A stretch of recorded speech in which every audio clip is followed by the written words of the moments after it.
Friends, എല്ലാവർക്കും നമ്മുടെ ചാനലിലേക്ക് സുസ്വാഗതം. കുറേ നാളിന് ശേഷം ഒരു ട്രാവലിംഗ് വ്ലോഗ് ചെയ്യാണ്. കുറെ നാളിന് ശേഷമൊന്നല്ല, ആദ്യമായിട്ടായിരിക്കും ഒരു ലോങ് ട്രാവലിംഗ് വ്ലോഗ് ആയിട്ട് ചെയ്യുന്നത്. എന്റെ ഫോണിലെടുത്ത് കുറേ വീഡിയോസ് ഒക്കെ ഇതിൽ മിസ്സായി. സ്റ്റോറേജ് സ്പേസിന്റെ ഇഷ്യൂ ഉണ്ട്. അതുകൊണ്ട് ഞാൻ ഉമ്മയുടെ ഫോണിലേക്ക് മാറ്റി വെച്ചതാണ്. അപ്പൊ ഞാൻ എഡിറ്റ് ചെയ്യാന്നൊക്കെ പറഞ്ഞ് മാറ്റി വെച്ചു. അതുകൊണ്ട് ക്ഷമിക്കണം, ഇത് കുറെ ലോങ് ആയിട്ട് എടുത്ത വീഡിയോ ആണ്. അപ്പോ തദവസരത്തിൽ ഞാനിത് പോസ്റ്റ് ചെയ്യാണ് കേട്ടോ. ഞങ്ങളങ്ങനെ ഫാമിലി ആയിട്ട് ഇക്ക, കുട്ടീസ്, ഞാനും ഉമ്മി, അമ്രൂസ്, ഞങ്ങൾ ഇത്രയും പേരായിട്ടാണ് പോയത്. അൺഎക്സ്പെക്റ്റഡ് ആയിട്ടുള്ള ഒരു ട്രിപ്പായിരുന്നു കേട്ടോ ഇത്. കാരണം ഞങ്ങൾ എല്ലാ പെരുന്നാളിനോടും അനുബന്ധിച്ച് എവിടെയെങ്കിലും ഒക്കെ ഒന്ന് വൺ ഡേ ട്രിപ്പ് പോലെയൊക്കെ പോവാറുണ്ട്. ഒരുപാട് ദിവസം ഒന്നും മാറി നിൽക്കാനൊന്നും പറ്റത്തോണ്ട് വൺ ഡേ ടൂറാണ് കഴിവതും പോകുന്നത്. അപ്പോൾ മഴയും പനിയൊക്കെ ആയതുകൊണ്ട് ഞങ്ങൾ മാറ്റി വെച്ചായിരുന്നു കേട്ടോ. അപ്പം പ്രതീക്ഷിക്കാതെ എത്തിയ ഒരു അവധിയുള്ളൊരു ദിവസമായിരുന്നു. അപ്പം മഴയൊക്കെ ആയിട്ട് കുട്ടികൾക്കൊക്കെ അവധി ആയിക്കൊണ്ടിരുന്ന ഒരു സമയമായിരുന്നു കേട്ടോ. ഉറങ്ങിക്കിടന്ന് എന്നെ വിളിച്ചുണർത്തി ഈ ട്രിപ്പ് പോവാന്ന് പറയുന്നു. അപ്പൊ ഞാൻ അതുപിട്ട് കുന്നം വഴിക്കിരിക്കുകയാണ്. എവിടെ പോവാന്നൊന്നും അറിയില്ല. അപ്പൊ ഏതോ ഒരു സ്ഥലം പറഞ്ഞു കേട്ടോ. അപ്പൊ ഇവർക്ക് കൂടുതലും ഇൻട്രസ്റ്റ് എന്ന് വെച്ചാൽ ഈ ഇക്കോ ടൂറിസ്റ്റ് ആയിട്ടുള്ള പ്ലേസുകളുണ്ടല്ലോ, അതുപോലെ വാട്ടർഫോൾസ്, ഇങ്ങനെയുള്ള ജേർണീസ് ഒക്കെയാണ് ഇവർക്ക് ഇഷ്ടം. അപ്പോൾ നമുക്കിതൊന്നും പറ്റുന്ന കാര്യമില്ല.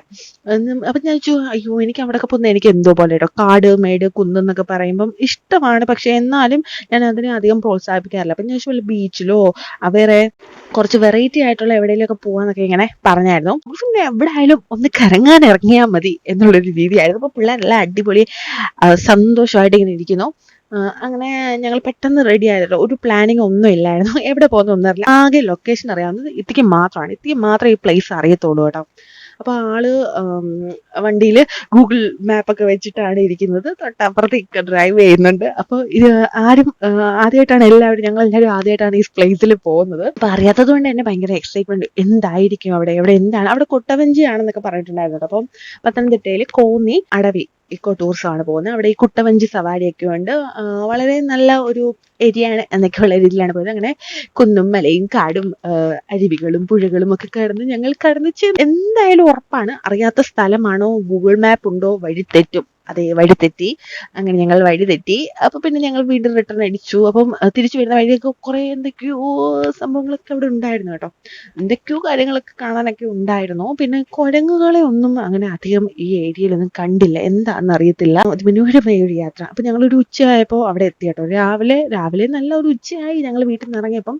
നമ്മൾ ഉച്ചയ്ക്കാണ് ഞങ്ങൾ അവിടെ എത്തി. കാരണം കൊല്ലം പത്തനംതിട്ട ഏരിയയാണ്, കൊല്ലത്താണ് നമ്മുടെ വീട്. അപ്പൊ അവിടെ ചെന്നപ്പോൾ ഞങ്ങളുടെ ആരുടെ ഭാഗ്യമാണെന്നൊന്നും അറിയില്ല, അവിടെ ക്ലോസ് ആയിരുന്നു കേട്ടോ. കാരണം അന്ന് പത്തനംതിട്ട ജില്ലയ്ക്ക് അവധിയായിരുന്നു. അപ്പൊ അവധിയുള്ള ദിവസങ്ങളിൽ പോയാലും നമുക്ക് ഇവിടെ നിന്ന് കയറാൻ പറ്റില്ല എന്ന് നിങ്ങൾക്ക് ഇതിലൂടെ മനസ്സിലായല്ലോ.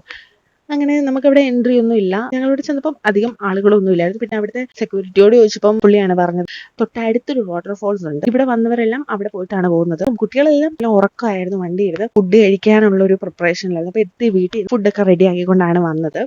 സാലഡ് പപ്പടം ഒന്നും ഇല്ലായിരുന്നു കേട്ടോ. അപ്പോൾ നല്ല ടേസ്റ്റ് ഉണ്ടായിരുന്നു. ബീഫ് ബിരിയാണി ആയിരുന്നു. അപ്പൊ ഇതെല്ലാവർക്കും സെർവ് ചെയ്തൊക്കെ കൊടുത്തു. നമ്മൾ പിന്നെ വീട്ടിൽ നിന്ന് കുറച്ച് വാഴയിലയിൽ ചാറൊക്കെ പൊതിഞ്ഞിങ്ങനെ എടുത്തിട്ടുണ്ടായിരുന്നു. അപ്പൊ അതൊക്കെ കൂട്ടിയിട്ട് ഞങ്ങൾ ഉറങ്ങി കിടന്ന പിള്ളേരൊക്കെ തട്ടി വിളിച്ചുണർത്തി. അമ്രൂസിന് പിന്നെ വിശന്ന് വലഞ്ഞ് വണ്ടിയിലിരുന്ന് പറയായിരുന്നു, അയ്യോ എന്തെങ്കിലും കുറിക്കാൻ തരണേ, അല്ലെങ്കിൽ വല്ല ചായക്കടയിലെങ്കിലും ഒന്ന് നിർത്തായോ എന്നൊക്കെ ഇങ്ങനെ കമന്റ് അടി ഉണ്ടായിരുന്നു കേട്ടോ. എന്തായാലും ഞങ്ങൾ ഫുഡൊക്കെ കഴിച്ചു. പിന്നെ റിങ്കൂസ് ആണെങ്കിൽ ബിരിയാണി കഴിക്കില്ല. അപ്പോൾ വെള്ളച്ചോറ് നമ്മൾ എക്സ്ട്രാ കയ്യിൽ കരുതിയതുമില്ല. അതുകൊണ്ട് അമ്പലത്തിൽ എത്തി അവിടെ ഓടിച്ച് നടന്ന് ഫുഡൊക്കെ കൊടുക്കും. പക്ഷെ നല്ല കാടിൻ്റെയൊക്കെ അതിമനോഹരമായ ഒരു ഭംഗിയൊക്കെ ആസ്വദിച്ച് നല്ല രസമായിരുന്നു കേട്ടോ. താഴെ അരുവിയായിരുന്നു. അപ്പോൾ അതിൻ്റെ നല്ല വെള്ളം പോകുന്ന സൗണ്ടൊക്കെ കേൾക്കാൻ പറ്റും. പിന്നെ മുകളിലേക്കാണെങ്കിൽ ഫുള്ള് കാടാണ്. കുറച്ച് നിറയെ കാടായിരുന്നു. അപ്പോൾ നല്ല രസമുള്ളൊരു പ്ലേസ് ആണ്. അപ്പോൾ ഞാൻ കുറേ നേരം ഫുഡൊക്കെ കഴിച്ചിട്ട് അതൊക്കെ നടന്നു. നല്ല രസമുണ്ടായിരുന്നു. പിന്നെ ഞങ്ങൾ അവിടുന്ന് വീണ്ടും തിരിച്ച് വാട്ടർഫോൾസിലേക്ക് പോയി. അങ്ങനെ നമ്മൾ വാട്ടർഫോൾസിൻ്റെ അവിടെ എത്തിയപ്പം പാർക്കിംഗ് ഏരിയ ഉണ്ടായിരുന്നു. നേരെ പാർക്കിംഗ് ഏരിയയിലേക്ക് പോയി. ഈ പാർക്കിംഗ് ഏരിയ എന്ന് പറയുന്നത് അതിനോട് ചേർന്നൊരു പെട്ടിക്കട നടത്തുന്ന ഒരു അങ്കിളുണ്ട്. അപ്പോൾ അങ്കിളിൻ്റെ പ്രോപ്പർട്ടിയാണ് ഈ പാർക്കിംഗ് ഏരിയ ആയിട്ട് വെച്ചേക്കുന്നത്. അപ്പം ഒരു വണ്ടിക്ക് 20 rupees പാർക്കിംഗ് ഫീസ് എന്ന് പറയുന്നത്. അപ്പോൾ എത്ര ടൈമൊന്നും അങ്ങനെ ഹവേഴ്സ് ഒന്നും ഇല്ലെന്ന് തോന്നുന്നു. എത്ര സമയം വേണമെങ്കിലും പാർക്ക് ചെയ്യാം. 20 rupees കൊടുത്താൽ മതി. പിന്നെ ഞങ്ങളിവിടെ ഇറങ്ങിയായിരുന്നു. അപ്പോൾ പിള്ളേരെല്ലാം വെൽ പ്ലാൻഡ് ആയിട്ടാണ് വന്നത്. എക്സ്ട്രാ ഡ്രസ്സൊക്കെ കരുതിയിട്ടുണ്ടായിരുന്നു. പിന്നെ തോർത്തൊക്കെ ആയിട്ടാണ് വന്നത്.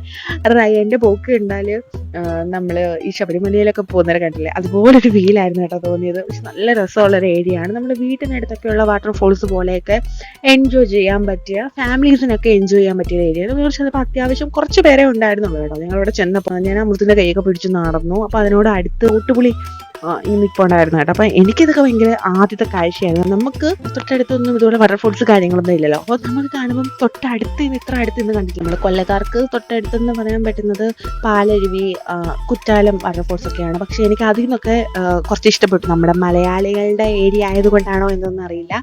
പിന്നെ ഇത് പ്രൈവറ്റ് പ്രോപ്പർട്ടി ആണ് കേട്ടോ ഈ വാട്ടർഫോൾസ് വരുന്നത്. അപ്പോൾ ഒരു പ്ലാന്റേഷനൊക്കെ ഉണ്ട് മുകളിൽ. അപ്പം നല്ല നല്ല എൻജോയ് ചെയ്യാൻ പറ്റിയ, ഫാമിലീസിനൊക്കെ വന്ന് എൻജോയ് ചെയ്യാൻ പറ്റിയ, ഒരുപാട് ക്രൗഡൊന്നും ഇല്ലാത്തൊരു ഏരിയയാണ്. അപ്പം ഞങ്ങളങ്ങനെ കാഴ്ചയൊക്കെ കണ്ടു. നല്ല രസമുണ്ടായിരുന്നു, നല്ല വെള്ളച്ചാട്ടവും. അപ്പം ഇതിക്കൊക്കെ ഇറങ്ങണമെന്നുണ്ടായിരുന്നു കേട്ടോ. പിന്നെ നമ്മളത് നോക്കി നിന്നു. ഞാൻ ക്യാമറമാൻ ആയതുകൊണ്ട് വെള്ളത്തിലൊന്നും ഇറങ്ങിയില്ല. വെള്ളം നമുക്ക് അലർജിയാണ്. പക്ഷെ വെള്ളം നന്നായിട്ട് തെറിക്കുന്നുണ്ടായിരുന്നു കേട്ടോ. അപ്പം നല്ല കുട്ടികൾക്കൊന്നും ഇറങ്ങാനേ തോന്നിയിട്ടില്ലായിരുന്നു. പിന്നെ കുറേ കഴിഞ്ഞപ്പം ശരിക്കും വന്നു, ഫാമിലീസൊക്കെ ശരിക്കും വന്നു. പിന്നെ കുറേ പയ്യൻസൊക്കെ ഉണ്ടായിരുന്നു. അപ്പോൾ ഈ ചൈനയിൽ വാട്ടർഫോൾസ് ഒക്കെ എന്തൊക്കെയോ ഉടായ്പാണെന്നൊക്കെ പറഞ്ഞിട്ട് ന്യൂസിലൊക്കെ ഉണ്ടായിരുന്നല്ലോ. അത് ചെക്ക് ചെയ്യാനൊന്നും അറിയില്ല. അവര് അതിന്റെ മുകളിൽ കയറി പോയിട്ട്. അപ്പം നമുക്കൊക്കെ പേടി. ഉമ്മയ്ക്കൊക്കെ ആണെങ്കിൽ ഭയങ്കര പേടി. അമ്മയ്ക്ക് മാറിയാണ് നിൽക്കുന്നത്. അമ്മയ്ക്കൊക്കെ വാട്ടർഫോൾസ് വെള്ളത്തിന്റെ എന്തെങ്കിലുമൊക്കെ പരിപാടിയൊക്കെ ഉണ്ടെങ്കിൽ നമുക്ക് ഭയങ്കര പേടിയാണ്. അപ്പം ചെറുക്കന്മാർ കയറി പോകുന്ന കണ്ടില്ലേ എന്നൊക്കെ പറഞ്ഞിട്ട് ഭയങ്കര സംസാരമായിരുന്നു. അങ്ങനെ പിള്ളേർക്കൊന്നും വരണമെന്നില്ല. റയാനൊക്കെ വെള്ളത്തിൽ ഇങ്ങനെ കിടക്കുമായിരുന്നു. കാരണം നല്ലൊരു പ്രൈവസി ആയിട്ട് കീപ്പ് ചെയ്യാൻ നമ്മൾ ലേഡീസിനൊക്കെ പറ്റിയ ഒരു ഏരിയ ആണ് കേട്ടോ. നല്ല രസമാണ്, കണ്ടുകൊണ്ട് നിൽക്കാൻ തന്നെ നല്ല ഭംഗിയായിരുന്നു. അങ്ങനെ ഒരുവിധം പിള്ളേരൊക്കെ പിടിച്ചിട്ട് ഇടയ്ക്ക് പിന്നെ ഇക്കായും പോയി നനഞ്ഞു. ഇക്ക പിന്നെ എക്സ്ട്രാ ഡ്രസ്സൊന്നും എടുത്തിട്ടില്ലായിരുന്നു. അപ്പോൾ നനഞ്ഞ ഇക്കായോ എല്ലാം പിടിച്ചിട്ട് ഡ്രസ്സെല്ലാം മാറി. പിന്നെ അവിടെ നിന്ന് കുറച്ച് തോട്ടുപുളി വാങ്ങിച്ചു. അവിടെ പെട്ടിക്കട നടത്തുന്ന അങ്കിള് വീട്ടിൽ മരമുണ്ട്. അപ്പോൾ അത് ഉണക്കി കൊണ്ടുവന്ന് വിൽക്കുന്നതാണ്. അപ്പോൾ കിലോയ്ക്ക് നല്ല റേറ്റ് ഉണ്ടായിരുന്നു. എന്നാലും കുറച്ച് നമ്മൾ വാങ്ങിച്ചു. ഇപ്പം നമ്മൾ മിങ്ക്രിയൊക്കെ വെക്കാനായിട്ട് അതാണ് ഉപയോഗിക്കുന്നത്. അങ്ങനെ ഞങ്ങൾ അവിടുന്ന് നനഞ്ഞ ഇക്കായയും കയറ്റി.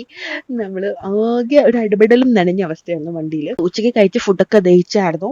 ഞങ്ങൾ പിന്നെ അവിടുന്ന് നേരെ കോന്നിയാണല്ലോ. അപ്പോൾ ഇതുവരെ ഞങ്ങൾ തൊട്ടടുത്ത നാടായിട്ട് പോലും ആനക്കൂട്ടിൽ പോയിട്ടില്ല. അപ്പോൾ കോന്നിയിൽ ഈ ആനകളെയൊക്കെ പാർപ്പിക്കുന്ന, നമ്മൾ ഈ വലിയ ഉൾവനത്തിൽ നിന്നൊക്കെ കിട്ടുന്ന ആനകളെയൊക്കെ പാർപ്പിക്കുന്ന ഏരിയ ആണല്ലോ ആനക്കൂട്. അപ്പോൾ അവിടെ നല്ല പാർക്ക് പോലെയൊക്കെ ഏരിയ ഉണ്ടായിരുന്നു. അപ്പോൾ ഞങ്ങൾ അങ്ങനെ അവിടെ പോയി. അവിടെ നല്ല എൻജോയ് ചെയ്യാൻ പറ്റിയ, അത്യാവശ്യം കാണാനൊക്കെ ആയിട്ട് നല്ല ഉണ്ടായിരുന്നു. എൻട്രി ഫീസ് ഉണ്ടായിരുന്നു. ഞങ്ങൾ നടന്നു. പിന്നെ അവിടെ കാട്ടിലെ സ്പൈസസ് ഒക്കെ നമുക്ക് നോക്കിയൊക്കെ എടുക്കുക. ചെറിയൊരു ലൈബ്രറി പോലെയൊക്കെയുള്ള സെറ്റപ്പ് ഒക്കെ ചെയ്ത് വെച്ചിട്ടുണ്ടായിരുന്നു. പിന്നെ ആദ്യം കയറിയപ്പോൾ ഒരു കുഞ്ഞ് ആനക്കുട്ടിയെ കണ്ടു. നല്ല രസമായിരുന്നു അതിനെ കാണാനായിട്ട്. അവിടുത്തെ ഇപ്പോൾ അമ്രൂസ്, റയാനും റിങ്കൂസും കൂടി ഭയങ്കര ഹാപ്പി, ഭയങ്കര ജോളി, ഭയങ്കര എൻജോയ്മെന്റ്. അവരെ പിടിച്ചാൽ കിട്ടത്തില്ലായിരുന്നു. പിന്നെ ഞങ്ങൾ വഴി തെറ്റി ഏതൊക്കെ വഴി കൂടെ പോയപ്പോൾ അവിടുത്തെ ചേച്ചിമാർ തന്നെയാണ് വന്നിട്ട് ഇതെല്ലാം മക്കളെ വഴി ഇതാ വഴി എന്നൊക്കെ പറഞ്ഞിട്ട് ഞങ്ങൾ വഴി മാറ്റിയിട്ട് വിട്ടു. അപ്പം ആനയ്ക്ക് ഫുഡൊക്കെ കൊടുക്കുന്ന, ആനയൂട്ടുന്ന ഏരിയ കണ്ടു കേട്ടോ. അപ്പം ഞങ്ങൾക്ക് ഇതൊക്കെ ഭയങ്കര ഒരു വലിയൊരു അത്ഭുതമായിരുന്നു. പിന്നെ നമ്മൾ ഈ പിടിയാനകളെ എല്ലാം കൂടി ചേർത്തിട്ട് ഒരു ഏരിയ ഉണ്ടായിരുന്നു. ഒരു 2-3 ആനകളുണ്ടായിരുന്നു അവിടെ. ഒന്ന് ഇവ, പിന്നെ ഒന്ന് പ്രിയദർശിനി, ഒരാളുടെ പേര് ഞാൻ ഓർക്കുന്നില്ല കേട്ടോ. അപ്പോൾ അവരുടെ കൂടെ ഞങ്ങൾ സെൽഫിയൊക്കെ എടുത്ത്. ആനയെ കണ്ട് അമൃതത്തിന് ഭയങ്കര സന്തോഷമായിരുന്നു. പിന്നെ ആനയുടെ ആർട്ട് ഗാലറി, ആനക്കൊമ്പൊക്കെ വെച്ചുണ്ടാക്കും, ഒരുപാട് കാര്യങ്ങളുണ്ടായിരുന്നു. പിന്നെ കുറേ മ്യൂസിയം പോലെയൊക്കെ ഒരുപാട് സെറ്റപ്പ് ഉണ്ടായിരുന്നു കേട്ടോ. പക്ഷേ അതിൻ്റെ ഒന്നും വീഡിയോസ് എടുത്തതൊന്നും എൻ്റെ ഫോണിൽ സ്റ്റോറേജ് സ്പേസിൻ്റെ ഇഷ്യൂ കൊണ്ട് കിട്ടിയില്ല. അപ്പോൾ അതെല്ലാം മിസ്സായി പോയി കേട്ടോ. അപ്പോൾ അതിനെ കൊണ്ട് പറ്റുന്നതിൻ്റെ മാക്സിമം ഒക്കെ എടുത്തിട്ടുണ്ടായിരുന്നു. എല്ലാം കണ്ട് ലാസ്റ്റ് പിള്ളേരെല്ലാം പാർക്കിൽ കയറി.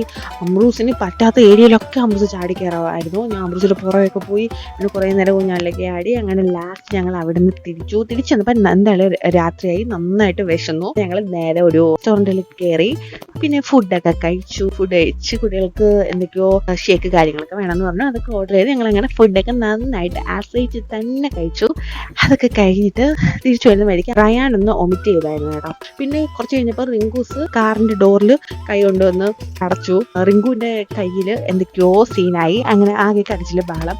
പിന്നെ ഒരുവിധം നമ്മൾ മെഡിക്കൽ സ്റ്റോറിൽ നിന്ന് മരുന്നൊക്കെ വാങ്ങിച്ചു വീട്ടിലെത്തി. ഇന്നത്തെ വീഡിയോ ഇത്രയുള്ളൂ കേട്ടോ. അപ്പോൾ ഞങ്ങളിങ്ങനെ പൊയ്ക്കൊണ്ടിരുന്നു. പെട്ടെന്ന് ഒട്ടും പ്ലാൻ ചെയ്യാതെ ഉള്ളൊരു ട്രാവൽ ആയതുകൊണ്ട് തന്നെ നല്ല രസമുണ്ടായിരുന്നു. നമുക്ക് എൻജോയ് ചെയ്യാനൊക്കെ പറ്റി. പോവാത്തവരൊക്കെ ഉണ്ടെങ്കിൽ പത്തനംതിട്ട ഇവിടെയൊക്കെ ഒന്ന് വരിക. അപ്പം ഞങ്ങളുടെ ഈ കുഞ്ഞു വിശേഷങ്ങളൊക്കെ ഉള്ള വ്ളോഗ് ഇഷ്ടപ്പെട്ടിട്ടുണ്ടെങ്കിൽ എല്ലാവരും ഞങ്ങളുടെ വീഡിയോ ലൈക്ക് ചെയ്യുക. കൂടുതൽ വീഡിയോസിനായിട്ട് നമ്മുടെ ചാനൽ സബ്സ്ക്രൈബ് ചെയ്യുക. അപ്പോൾ സബ്സ്ക്രൈബ് ചെയ്യാതെ കാണുന്നവരുണ്ടെങ്കിൽ സബ്സ്ക്രൈബ് ചെയ്തേക്ക് കേട്ടോ. പിന്നെ നോട്ടിഫിക്കേഷൻ കിട്ടാനായിട്ട് ബെല്ലൈക്കൻ കൂടി എനേബിൾ ചെയ്ത് വെക്കും. അപ്പോൾ ഇനി നല്ല അടിപൊളി വീഡിയോസൊക്കെ ആയിട്ട് ഞങ്ങൾ വരുന്നതായിരിക്കും. അപ്പോൾ അടുത്ത വീഡിയോയിൽ കാണുന്നത് വരെ ടാറ്റാ ബൈ, അസ്സലാമു അലൈക്കും.